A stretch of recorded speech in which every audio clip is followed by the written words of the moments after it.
ऐकलं? गोकुळची बासुंदी पुन्हा खावीशी वाटतेय.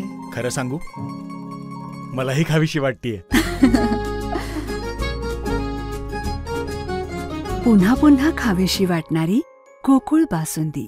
राज्यात गेल्या काही दिवसात झालेल्या अतिवृष्टीमुळे शेतकऱ्यांचे प्रचंड नुकसान झाले.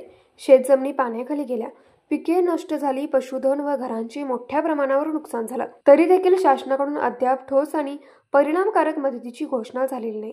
या पार्श्वभूमीवर पक्षप्रमुख उद्धव ठाकरे यांच्या आदेशाने तसेच शिवसेना नेते व आमदार सुनील प्रभू, संपर्क प्रमुख अरुणभाई दुधवडकर यांच्या मार्गदर्शनाखाली शिवसेना उद्धव बाळासाहेब ठाकरे पक्षाचे जिल्हाप्रमुख संजय चौगुले यांच्या नेतृत्वाखाली तहसीलदार सुशीलकुमार बेलेकर यांच्यामार्फत शासनाला निवेदन सादर केले. संजय चौगुले यांनी सांगितले की शेतकरी हा राज्याच्या अर्थव्यवस्थेचा कणा आहे, पण सततच्या नैसर्गिक आपत्ती, कर्जाचे ओझे आणि अपुऱ्या मदतीमुळे तो निराश झालाय.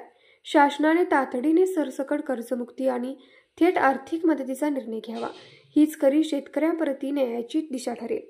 यावेळी उपजिल्हाप्रमुख सातापा भवान, तालुका प्रमुख बाजीराव पाटील, महिला आघाडी उपजिल्हाप्रमुख सुवर्णाताई धनवडे, महिला आघाडी तालुका प्रमुख उषाताई चौगुले, युवासेना उपजिल्हा अधिकारी सचिन पाटील, हातकणंगले शहर प्रमुख धोंडीराव कोरवी, संदीप दबडे, उदयसिंह शिंदे, अभिनंदन सोळंकुरे, शरद पवार, अर्जुन जाधव, अरुण घाटगे, सचिन चौगुले, संजय चौगुले, प्रकाश तांदे, हरी पुजारी, प्रशांत नरंदेकर, ऋषिकेश दबडे, राजू कुंभार, संतोष भोसले, बाळासू जाधव, अक्षय लोंढे, मुकुंद नाळे, योगेश दबडे यांच्यासह शिवसैनिक, युवा सैनिक मोठ्या संख्येने उपस्थित होते. न्यूज मराठी 24 साठी विनोद शिंगे, हातकणंगले.